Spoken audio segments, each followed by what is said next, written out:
ధర్మపురం అనే ఒక ప్రశాంతమైన పల్లెటూరు. పచ్చని పొలాలు, పాడి ఆవులు, కల్మషం లేని మనుషులు ఆ ఊరి సొంతం. కానీ ఎంత మంచి ఊరైనా మనుషుల మధ్య ఆశ, స్వార్థం చోటు చేసుకోవడం సహజం. ఆ ఊరికి పెద్ద దిక్కు భూపతి వర్మ. ఆయన మాట అంటే ఊరికి శాసనం. ఊరి రచ్చబండ మీద ఆయన ఇచ్చే తీర్పు కోసం చుట్టుపక్కల ఊళ్ళ నుంచి కూడా జనాలు వస్తుంటారు. ఒరే కోటయ్య, ఎంత మోసం చేస్తావురా! ఆ మర్రి చెట్టు నా పొలం హద్దులో ఉంది. దాని కింద దొరికిన కంచు బిందె, అందులో ఉన్న బంగారు నాణేలు నావే. నువ్వు ఎలా లాక్కుంటావు? గట్టిగా అరవకరామన్నా. చెట్టు మొదలు నీ పొలంలో ఉన్నా దాని కొమ్మలు సగం వేర్లు నా పొలంలోకి వచ్చాయి. ఆ నిధి దొరికింది నా పొలం వైపు ఉన్న వేర్ల కింద. కాబట్టి ఆ ధనం నా సొంతం. ఆగండి ఆగండి, ఇద్దరూ పొద్దున్నే ఏమిటి కొట్లాట? ఆ బిందెలో ఏముంది అసలు? బంగారం అని ఎవరు చెప్పారు? సాంబయ్యన్న, నువ్వే చెప్పు. నిన్న రాత్రి వచ్చిన పెద్ద గాలికి ఆ మర్రి చెట్టు కూలిపోయింది. పొద్దున్నే వచ్చి చూస్తే చెట్టు వేర్ల మధ్యలో ఆ కంచు బిందె కనబడింది. నేను దాన్ని బయటకు తీస్తుంటే ఈ కోటయ్యగాడు వచ్చి నాది అంటున్నాడు. నేను చూశాను కాబట్టి అడిగాను. నేను చూడకపోతే నువ్వు ఎవరికీ చెప్పకుండా ఆ బిందెని ఇంటికి తీసుకెళ్లేవాడివి. ఇది ఇద్దరికీ సమానంగా దక్కాలి, లేదా నాకే దక్కాలి. ఇది మన వల్ల తేలే సమస్య కాదు. మీరు ఎంత కొట్టుకున్నా ప్రయోజనం లేదు. ఈ విషయం దొరగారికి తెలిస్తే ఆయనే ఒక న్యాయం చెబుతారు. ముందు ఆ బిందెని తీసుకుని రచ్చబండ దగ్గరికి పదండి. ఊరి రచ్చబండ దగ్గర జనాలు గుమ్మికూడారు. భూపతి వర్మగారు గంభీరంగా కూర్చొని ఉన్నారు. పక్కన కరణం సుబ్బారావు ఉన్నాడు. ఏమైంది రామన్నా? పొలం పనులు మానుకుని ఊరంతా ఇక్కడే చేరారు. ఆ కోట ఎందుకు అంత ఆవేశపడుతున్నాడు? మీ ఇద్దరి మధ్య వచ్చిన తగాదా ఏంటో వివరంగా చెప్పు. అయ్యా, దొరగారికి నమస్కారం. మా ఇద్దరి పొలాల మధ్య ఉన్న 100 ఏళ్ల మర్రి చెట్టు నిన్న రాత్రి గాలికి పడిపోయింది బాబు. ఆ చెట్టు కింద ఒక కంచు బిందె దొరికింది. అందులో పాతకాలం నాటి బంగారు నాణేలు ఉన్నాయి. ఆ చెట్టు నా పొలంలో ఉంది కాబట్టి ఆ నిధి నాది. కానీ ఈ కోటయ్య అది తనదే అని గొడవ చేస్తున్నాడు. నిధి దొరికిందో? ఎక్కడ ఉంది ఆ బిందె? కోటయ్య ఆ బిందెను దొరగారి ముందు పెడతాడు. అందులో ఉన్న నాణేలు చూసి ఊరి జనాలు ఆశ్చర్యపోతారు. దొరగారు, రామన్న అబద్ధం చెబుతున్నాడు. చెట్టు మొదలు వాడి పొలంలో ఉన్న నిధి దొరికిన చోటు నా పొలం హద్దులోకి వస్తుంది. నిన్న నేను కూడా ఆ చెట్టు కూలిపోవడం చూశాను. కాబట్టి ఆ నిధిపై నాకు కూడా హక్కు ఉంది. కరణం సుబ్బారావు గారు, మన ఊరి లెక్కల ప్రకారం ఆ మర్రి చెట్టు ఎవరి పొలంలోకి వస్తుంది? పాత చిట్టాలు తీసి చూడండి. అయ్యా, లెక్కల ప్రకారం ఆ పొలం అంతా ఒకటే. రామన్న కోటయ్య వాళ్ళ తాతలు అన్నదమ్ములు. వాళ్ళు పొలం పంచుకున్నప్పుడు ఆ మర్రి చెట్టును హద్దుగా పెట్టుకున్నారు. చెట్టు ఇద్దరికీ సమానం అనే రాసి ఉంది. కానీ దొరగారు, ఆ చెట్టుకు నీళ్లు పోసి పెంచింది నా తండ్రి. వాళ్ళ తండ్రి ఎప్పుడూ ఆ చెట్టును పట్టించుకోలేదు. నీళ్లు పోయడానికి నిధి దొరకడానికి సంబంధం ఏంటి బాబు? నిధి నా వైపు దొరికింది, అది నాదే. ఆగండి ఇద్దరూ ఆశతో మాట్లాడుతున్నారు, కానీ న్యాయంగా మాట్లాడడం లేదు. ఈ నిధి మీ ఇద్దరిది కాదు, అది ఈ భూమిది. ఈ బిందెని ఇప్పుడు నేను గ్రామ పంచాయతీ ఆధీనంలో పెడుతున్నాను. రేపు సాయంత్రం మళ్లీ పంచాయతీ పెడతాను. అప్పటిలోపు నిజం ఎవరిదో నేను తేలుస్తాను. ఎవడైనా గొడవ చేస్తే ఊరు నుంచి వెలివేస్తాను. రామన్న కోపంగా ఇంటికి వస్తాడు. భార్య సీతమ్మ ఎదురు చూస్తుంది. ఏమైందండి? రచ్చబండ దగ్గర తీర్పు ఏమొచ్చింది? ఆ బంగారం మనకే దక్కుతుంది కదా? ఎక్కడ దక్కింది? దొరగారు ఆ బిందెను తీసుకెళ్లి కర్ణంగారి ఇంట్లో పెట్టించారు. రేపు తీర్పు చెబుతారట. ఆ కోటయ్యగాడు మధ్యలో వచ్చి నాకు రావలసిన అదృష్టాన్ని చెడగొట్టాడు. అయ్యో, ఎంత పని జరిగింది! ఆ బంగారం వస్తే మన అప్పులన్నీ తీరిపోయేవి. మన పొలం ఇంకా పెద్దది చేసుకునేవాళ్ళం. దొరగారు తీర్పు సరిగ్గా ఇవ్వకపోతే మన పరిస్థితి ఏంటి? భూపతి వర్మగారు న్యాయం తప్పరులే. కానీ కోటయ్యగాడి కక్కుర్తి చూస్తుంటే నాకు భయంగా ఉంది. వాడు కావాలనే దొరగారికి అబద్ధాలు చెబుతున్నాడు. రాత్రిపూట కోటయ్య ఇంట్లో భార్య గౌరీతో మాట్లాడుతున్నాడు. చూసావా గౌరీ, మన రాత మారిపోయే రోజు వచ్చింది. ఆ బంగారు నాణేలు మనకి వస్తే పక్కనున్న పొలం కూడా కొనేసి పెద్ద ఇల్లు కట్టుకోవచ్చు. కానీ అండి, నిజం చెప్పాలంటే ఆ చెట్టు రామన్న గారి పొలంలోనే ఎక్కువ భాగం ఉంది కదా. మనం కావాలనే గొడవ చేస్తున్నామని ఊరి జనాలు అనుకుంటున్నారు. దొరగారికి ఈ విషయం తెలిస్తే మనల్ని శిక్షిస్తారు. పిచ్చిదానా, నిధి దొరికాక ఎవరైనా వదులుకుంటారా? హద్దు గురించి ఎవరికీ సరిగ్గా తెలియదు. కరణంగారి లెక్కల్లో కూడా ఇద్దరికీ సమానమనే ఉంది. రేపు తీర్పులో ఎలాగైనా సగం వాటా లాక్కుందాం. దొరగారి దగ్గర నన్ను పేదవాడిలా నటిస్తాను. ఆయన జాలిపడి నాకే ఇస్తారు. మరుసటి రోజు సాయంత్రం ఊరి జనాలంతా ఉత్కంఠగా ఎదురుచూస్తున్నారు. భూపతి వర్మగారు వచ్చి కూర్చున్నారు. రామన్న, కోటయ్య, ఈరోజు తీర్పు చెప్పే ముందు ఆ నిధి గురించి మరికొన్ని విషయాలు తెలుసుకోవాలని అనుకుంటున్నాను. కరుణంగారు, ఆ చెట్టు కింద ఉన్న నిధి గురించి పాతగా ఎవరికైనా తెలుసా? అయ్యా, మన ఊరిలో అందరికీ పెద్ద దిక్కు 90 ఏళ్ల కాంతమ్మ బామ్మగారు ఉన్నారు. ఆమెను పిలిపించాము. ఆమెకి తెలిసే అవకాశం ఉంది. కాంతమ్మ బామ్మ మెల్లిగా నడుచుకుంటూ వస్తుంది. దొరగారికి నమస్కారం. ఏమైంది బాబూ? ఎందుకు ఈ తల్లిని పిలిపించారు? బామ్మగారు, రామన్న కోటయ్య పొలాల మధ్య ఉన్న మర్రి చెట్టు కింద బంగారు నిధి దొరికింది.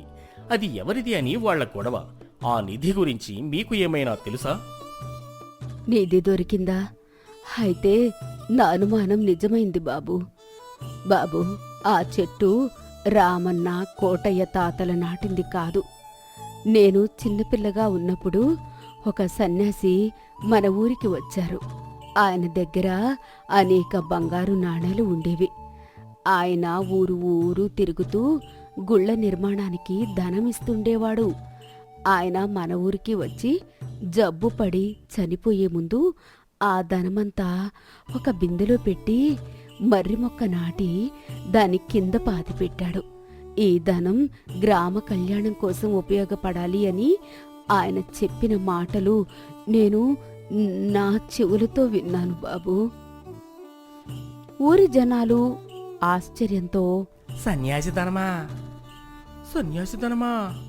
అవును బాబు, అది ఎవరి సొంతం కాదు. అది దేవుడి సొమ్ము. ఆ సన్యాసి ఆ బిందెను ఎవ్వరూ తీయలేరు. కేవలం ప్రకృతి కోపించినప్పుడే అది బయటపడుతుంది అని చెప్పాడు.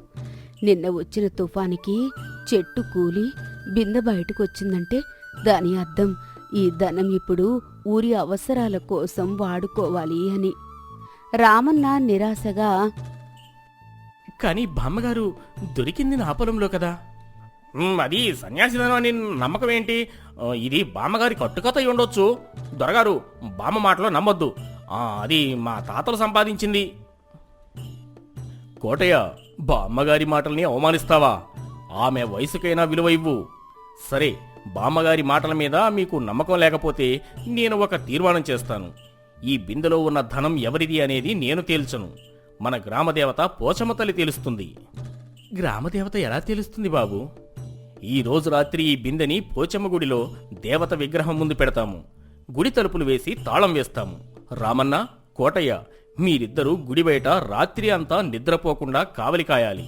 దేవత ఎవరి పనులు మెచ్చుకుంటుందో, ఎవరు ఈ నిధికి అర్హులో వాళ్ళకి రాత్రి కలలో కనిపించి చెబుతుంది. రేపు పొద్దున్నే ఎవరికి కల వస్తే వాళ్లకే ఈ ధనం. ఇది నా తీర్పు. ఇది మంచి అవకాశం. రేపు పొద్దున్నే దేవత నాకే కల్లో కనిపించింది అని అబద్ధం చెబుతాను. బంగారం నాదే అవుతుంది. చిత్తందర గారు, దేవత తీర్పుకి నేను బద్దుడని. మరుసటి రోజు పొద్దున్నే జనాలంతా పోచమ్మ గుడి దగ్గర చేరారు. గుడి తలుపులు తెరిచి బిందెను బయటకు తెచ్చారు. భూపతి వర్మగారు వచ్చారు. రామన్న, కోటయ్య, రాత్రి అంతా కావలి కాశారు కదా, ఎవరికైనా దేవత కలలో కనిపించిందా? కోటయ్య సంతోషంగా ముందుకు వచ్చి, అయ్యా దొరగారు, రాత్రి నేను గుడి బయట పడుకున్నప్పుడు సరిగ్గా అర్ధరాత్రి పోచమ్మ తల్లి నా కలలోకి వచ్చింది.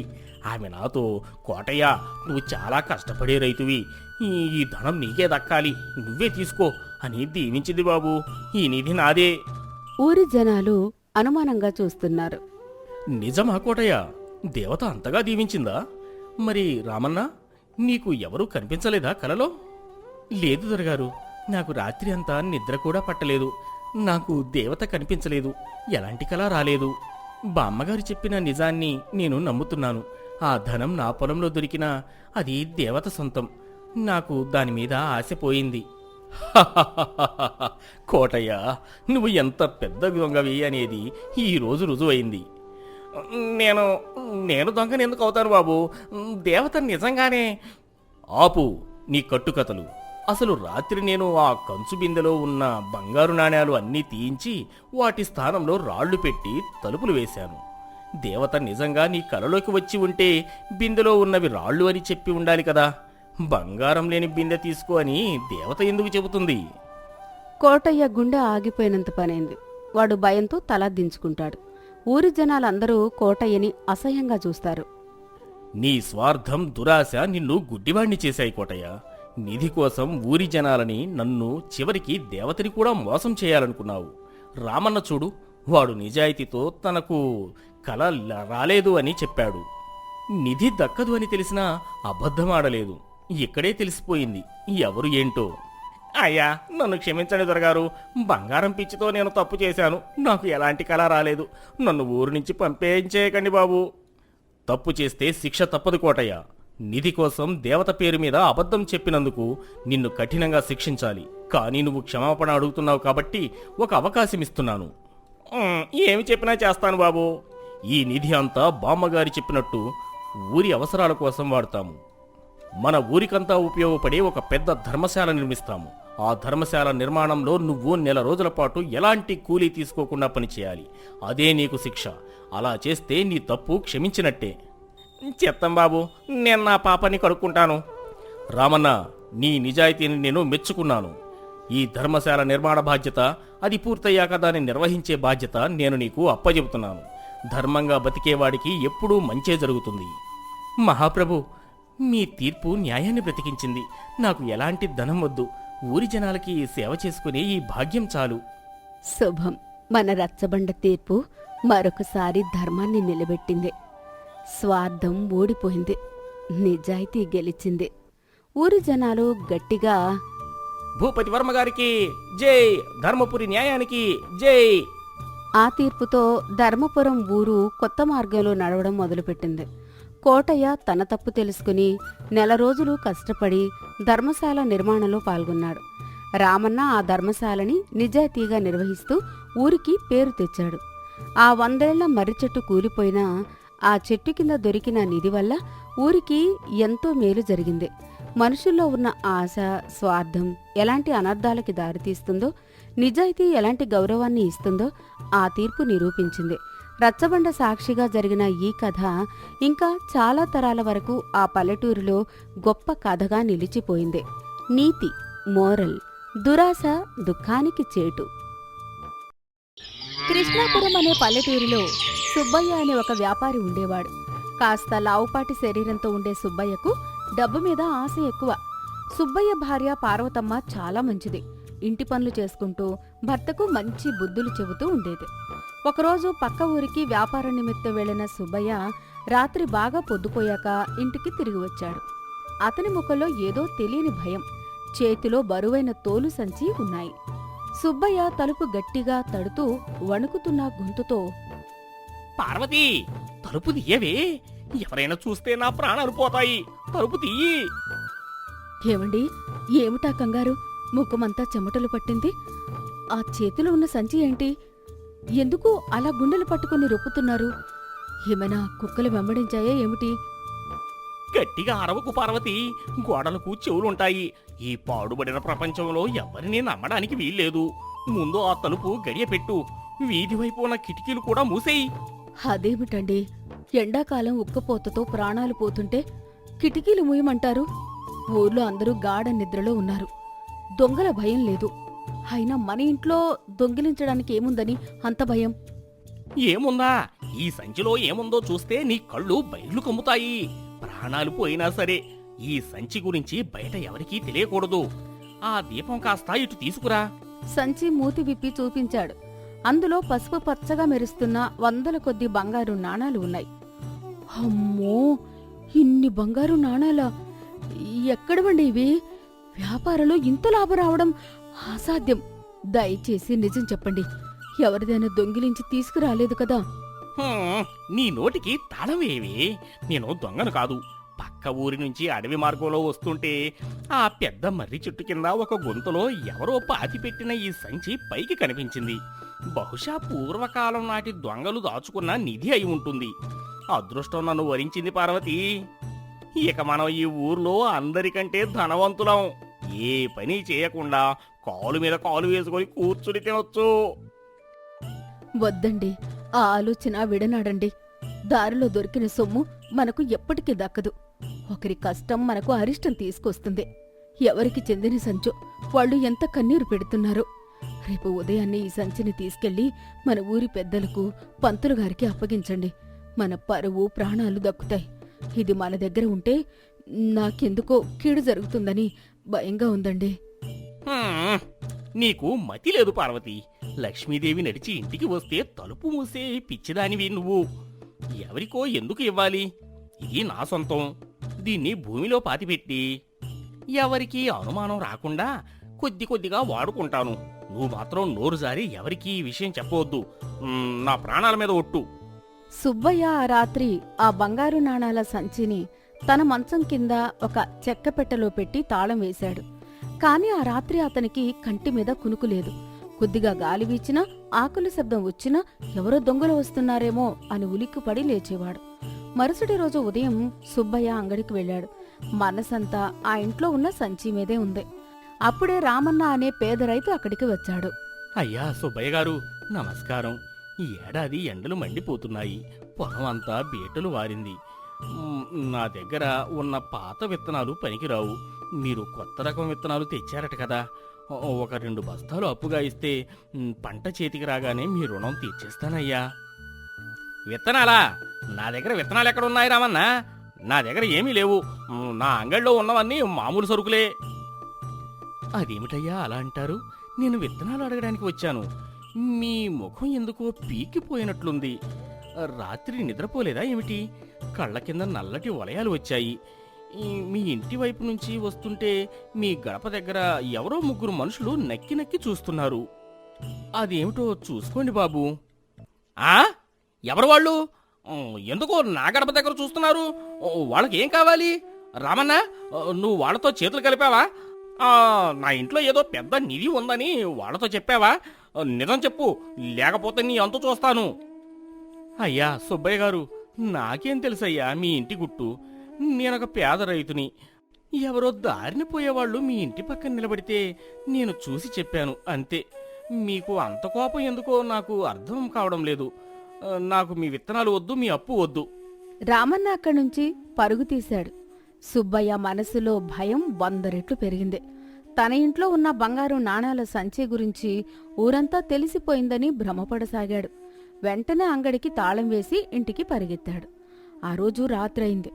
ఆకాశంలో మబ్బులు పట్టి చిమ్మ చీకటిగా ఉంది. సుబ్బయ్య చేతిలో ఒక పెద్ద లాఠీకర్ర పట్టుకుని గదిలో అటూ ఇటూ పచార్లు చేస్తున్నాడు. ఏమండి, రాత్రి 2 జాములు దాటింది. ఇంకా ఆ కర్ర పట్టుకుని అలా తిరుగుతున్నారెందుకు? దీపం ఆర్పేసి కాసేపు నడుము వాల్చండి. మీ కళ్ళు ఎర్రబడిపోయాయి. ఆరోగ్యం పాడవుతుంది. నాకు నిద్ర రావడం లేదు పార్వతి. ఎవరో మన ఇంటి చుట్టూ తిరుగుతున్నారు. ఆ కిటికీలోంచి చూడు, అక్కడ ఆ చింత చెట్టు కింద ఎవరో నల్లటి దేహంతో నిలబడి మన ఇంటి వైపు చూస్తున్నాడు. వాడు మన ఊరి భైరవుళ్లాగే ఉన్నాడు. వాడి వాళ్ళకో నాకు మొదటి నుంచి అనుమానమే. నా దగ్గర ఉన్న బంగారం వాడి కంటపడిందేమో. మీకు పిచ్చి పట్టిందండి. అక్కడ ఎవరూ లేరు. అది ఆ చింత చెట్టు నీడ. భైరవుడు వాడి మానానవాడు ఏ పశువుల కొట్టులోనో పడుకుని ఉంటాడు. వాడు మొరటివాడే కాని దొంగతనాలకు వెళ్లేవాడు కాదు. ఆ పాడుబడిన డబ్బు మీ కళ్లకు పొరలు కమ్మేలా చేసింది. మీ మనసులోని భయమే మీకు ప్రతి చోట శత్రువుల రూపంలో కనిపిస్తోంది. నీకు తెలియదులే, ఆగు. నేను వెళ్ళి వాడి సంగతి తెలుసుతాను. సుబ్బయ్య కర్ర పట్టుకుని తలుపు తీసుకుని బయటకు వెళ్ళాడు. నిజంగానే అక్కడ భైరవుడు నిలబడి ఉన్నాడు. యారా భైరవా, అర్ధరాత్రి పూట నా ఇంటి ముందు ఏం చేస్తున్నావురా? నీ కన్ను నా ఇంటి మీద పడిందా? మర్యాదగా ఇక్కడి నుంచి వెళ్ళిపో. ఏమిటయ్యా సుబ్బయ్య గారు, ఆ కర్ర ఏంటి, ఆ కోపం ఏంటి? మా ఆవు ఒకటి తప్పిపోయింది. దాన్ని వెతుక్కుంటూ ఈ వీధిలోకి వచ్చాను. మీ ఇంటి ముందు ఈ చెట్టు కింద కాస్త గాలి వీస్తుంటే నిలబడ్డాను అంతే. అయినా మీ ఇంట్లో దొంగిలించడానికి పాత బియ్యం బస్తాలు తప్ప ఏమున్నాయని నేను వస్తానయ్యా. మీరేదో పెద్ద భయంలో ఉన్నట్లున్నారు. దేని గురించో చాలా దాపరికాలు చేస్తున్నట్లున్నారు. మీ కళ్ళు చెబుతున్నాయి. నా దగ్గర ఏమీ దాపరికాలు లేవు. నువ్వు ఇక్కడి నుంచి దయచేయి. ఇకపై నా ఇంటి పరిసరాల్లో కనిపించావంటే ఊరి పెద్దలకు ఫిర్యాదు చేస్తాను. భైరవుడు అక్కడి నుంచి వెళ్లిపోయాడు. సుబ్బయ్యకు ప్రాణం పోయినంత పనైంది. వీడికి నా దగ్గర ఉన్న నిధి గురించి ఖచ్చితంగా తెలిసిపోయింది, అందుకే వెతుకుతున్నట్లు నటిస్తూ నా ఇంటి దగ్గరకు వచ్చాడు అని మనసులో బలంగా నాటుకుపోయింది. వరుసగా వారం రోజులు గడిచాయి. సుబ్బయ్యకు ఒక్క క్షణం కూడా నిద్రపట్టలేదు. అన్నం తినడం మానేశాడు. తన నీడను చూసి తానే భయపడే స్థితికి చేరుకున్నాడు. ఎవరైనా పలకరిస్తే వాళ్లు దొంగలేమో అని అనుమానించేవాడు. అతని ముఖం పాలిపోయి కళ్ళు లోతుకుపోయి ఒక రోగిష్టివాడిలా తయారయ్యాడు. ఒకరోజు మధ్యాహ్నం చేతిలో తోలు సంచి, కళ్లకు అద్దాలు పెట్టుకుని ఊరి పంతులు, పెద్ద మనిషి అయిన ధర్మారావు గారు సుబ్బయ్య ఇంటికి వచ్చాడు. ఏమయ్యా సుబ్బయ్య, వారం రోజులుగా అంగడి మూసేసి ఇంట్లోనే ఉంటున్నావు? నీకు ఏమైనా జబ్బు చేసిందా అని చూడడానికి వచ్చాను. అరరే, ఏమిటి నీ అవతారం ఇలా అయిపోయింది? ముఖంలో నెత్తురు చుక్కలేదు. 10 రోజుల క్రితం నిండుగా ఆరోగ్యంగా ఉన్నవాడివి, ఇలా ఎండిపోయావేమిటి? రండి పంతులు గారు, కూర్చోండి. నాకు ఏ జబ్బు లేదు, అంతా బాగానే ఉంది. కేవలం కాస్త అలసట అంతే. వ్యాపారంలో ఇబ్బందులు. నాతో అబద్ధాలు చెప్పకు సుబ్బయ్య. నీ కళ్ళలో భయం తాండవిస్తోంది. వ్యాపారంలో నష్టం వస్తే మనిషి బాధపడతాడు, కానీ నీ ముఖంలో ఉన్నది బాధ కాదు, మతి స్థిమితం లేని భయం. ఏదైనా పెద్ద తప్పు చేశావా? లేదా నీ ప్రాణాలకు ఎవరితోనైనా ముప్పు ఉందా? నాతో చెప్పు, నేను పరిష్కారం చూపుతాను. పార్వతమ్మ లోపల నుంచి ఏడుస్తూ బయటకు వచ్చి, పంతులు గారు, మీరైనా నా భర్తకు కాస్త బుద్ధి చెప్పండి. వారం రోజుల క్రితం వీరికి పక్క ఊరి దారిలో ఒక పాడుబడిన బంగారు నాణాల సంచి దొరికింది. దాన్ని తెచ్చి ఆ గదిలో దాచారు. అప్పట్నుంచి వీరికి నిద్ర కరువైంది. ఎవరొచ్చి ఆ నాణాలు తీసుకుంటారో అని రాత్రింబవళ్ళు పిచ్చివాళ్ల కర్ర పట్టుకుని తిరుగుతున్నారు. అన్నం నీళ్లు మానేశారు. ఆ పాపిష్టి డబ్బు మా ఇంటికి వచ్చినప్పటినుంచి మా ఇంట్లో శాంతి సంతోషం కరువయ్యాయి. మీరు రోజు రోజుకి పిచ్చివాళ్ల మారుతున్నారు, నన్ను కూడా అనుమానిస్తున్నారు. ధర్మారావు ఆశ్చర్యంతో సుబ్బయ్య వైపు చూశాడు. సుబ్బయ్య, పార్వతమ్మ చెబుతున్నది నిజమేనా? దారిలో దొరికిన సొమ్మును ఇంట్లో పెట్టుకుని ప్రాణాల మీదకు తెచ్చుకుంటున్నావా? ఎంత మూర్ఖుడివయ్యా నువ్వు! సుబ్బారావు ఏడుస్తూ, అవును పంతులు గారు, అంతా నిజమే. ఆ బంగారు నాణేలు చూసిన క్షణంలో నా బుద్ధి గడ్డి తింది. వాటితో రాజభోగాలు అనుభవించొచ్చు అనుకున్నాను, కానీ ఆ సంచి ఇంట్లోకి అడుగు పెట్టినప్పటి నుంచి నా ప్రాణాలు గాల్లో దీపంలా మారాయి. రాత్రివేళ చిన్న ఎలుక శబ్దం చేసినా నా గుండె ఆగిపోయేలా కొట్టుకుంటోంది. రామనను చూస్తే దొంగలా అనిపించాడు, భైరవుణ్ణి చూస్తే హంతకుళ్ళా అనిపించాడు. నా చుట్టూ ఉన్న ప్రపంచం అంతా ఆ సొమ్ము కోసమే పొంచి ఉందేమో అని నా మనసు ఎప్పుడూ నన్ను భయపెడుతుంది. నాకు విశ్రాంతి లేదు, కడుపు నిండా భోజనం లేదు. నా ప్రాణాలు పోతున్నాయ్యా, నన్ను రక్షించండి. ధర్మారావు సుబ్బయ్యను పైకి లేపి, పిచ్చివాడా, ఈ లోకంలో కనిపించే భారం కన్నా కనపడిని భారం చాలా బరువైనది. నువ్వు మోస్తున్నది ఆ నాణేల సంచి కాదు, నీ మనసులో పేరుకుపోయిన అత్యాశ, దొంగిలించబడతామేమోనన్న భయం. ఈ రెండూ కనబడని భారాలే. నిజమే పంతులు గారు, ఈ వారం రోజుల్లో నేను నరకం చూశాను. నా దగ్గర 1,00,000 వరహాలు ఉన్నా ప్రశాంతంగా ఒక్క క్షణం నిద్రపోలేకపోయాను. ఈ సంపద నాకు వద్దు, దయచేసి దీన్ని మీరే తీసుకువెళ్ళండి. నాకు నా పాత జీవితం, ఆ ప్రశాంతమైన నిద్ర తిరిగి ఇప్పించండి. సుబ్బయ్య, సంపద అనేది మనిషికి సంతోషాన్ని ఇవ్వాలి, కాని నిద్రను దూరం చేయకూడదు. ఎవరిదో సొమ్మును మనది అనుకోవడం వల్లే నీకు ఈ పరిస్థితి వచ్చింది. ఆ సంచి తీసుకురా. సుబ్బయ్య గబగబా లోపలికి వెళ్లి మంచం కింద ఉన్న చెక్కపెట్టెలో నుంచి ఆ బంగారు నాణాల సంచిని తీసుకువచ్చి ధర్మారావు ముందు పెట్టాడు. ఆ సంచి వదిలించుకోగానే సుబ్బయ్య ముఖంలో ఎంతో ఊరట, భారం దిగిపోయిన ప్రశాంతత కనిపించాయి. చూసావా సుబ్బయ్య, ఆ సంచి నీ చేతుల్లో నుంచి కింద పెట్టగానే నీ శ్వాస ఎలా కుదుటపడిందో. మనిషికి నిజమైన సంపద బంగారంలో లేదు, మానసిక ప్రశాంతతలో ఉంది. కల్మషం లేని మనసు ఎవరికైతే ఉంటుందో వాడే అసలైన ధనవంతుడు. ఇప్పుడు ఈ డబ్బును ఏమి చేద్దామో నువ్వే చెప్పు. నాకు తెలియదు పంతులు గారు, అది ప్రభుత్వానికి ఇచ్చేస్తారో లేదా అసలు యజమాన్ని వెతికి పట్టుకుంటారో మీ ఇష్టం. నా ఇల్లు వదిలితే చాలు. ఇది ఎవరిదో కనుక్కోవడం కష్టం. దీన్ని మనం మన ఊరి మంచి కోసం ఉపయోగిద్దాం. మన ఊరి చివర ఎండాకాలం వస్తే తాగడానికి నీళ్లు లేక జనం అల్లాడిపోతున్నారు. ఆ రామన్న లాంటి పేద రైతులు సాగునీరు లేక కన్నీరు పెడుతున్నారు. ఈ డబ్బుతో అక్కడ ఒక పెద్ద చెరువు తవ్విద్దాం. మిగిలిన డబ్బుతో మన ఊరి పిల్లలు చదువుకోవడానికి ఒక పక్కా బడి కట్టిద్దాం. దానికి నీ పేరే పెడదాం. ఏమంటావు? అంతకంటే పుణ్యం ఇంకేముంటుందో పంతులు గారు. ఆయన చేసిన పాపం కూడా ఆ మంచి పనితో కొట్టుకుపోతుంది. మీరు చెప్పినట్లే చెయ్యండి. మీరు నా కళ్ళు తెరిపించారు పంతులు గారు. ఆ డబ్బు నా దగ్గర ఉంటే నా ప్రాణాలు తీసేది. అదే ఊరి కోసం ఖర్చు చేస్తే 10 మంది ప్రాణాలు నిలబెడుతుంది. నాకు ఈ ఊరి జనం పడే సంతోషం చాలు. రేపట్నుంచే ఆ చెరువు తవ్వే పని నేనే దగ్గరుండి చేయిస్తాను. ధర్మారావు సంతోషంగా ఆ సంచిని తీసుకుని ఊరి పెద్దలందర్నీ పిలిపించి విషయం చెప్పాడు. సుబ్బయ్య తన వ్యాపారంలో వచ్చిన లాభంతోనే ఆ చెరువు తవ్విస్తున్నాడని అందరికీ చెప్పి అతని పరువు కాపాడాడు. ఊరి జనం, రామన్న, భైరవుడు అందరూ సుబ్బయ్యను ఎంతో మెచ్చుకున్నారు. అతని మంచి మనసుకు చేతులెత్తి దండం పెట్టారు. ఆ రోజు రాత్రి సుబ్బయ్య ఇంటి తలుపులు, కిటికీలు అన్ని బార్లా తెరిచి ఉంచాడు. పక్కన కర్ర లేదు, మనసులో భయం లేదు.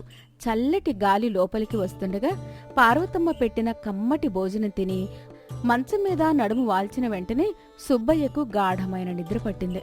వారం రోజుల తర్వాత అతను ఎంతో ప్రశాంతంగా కలతలేని నిద్రపోయాడు. అప్పుడు అతనికి అర్థమైంది, మానసిక ప్రశాంతతను మించిన సంపద ఈ లోకంలో మరొకటి లేదని.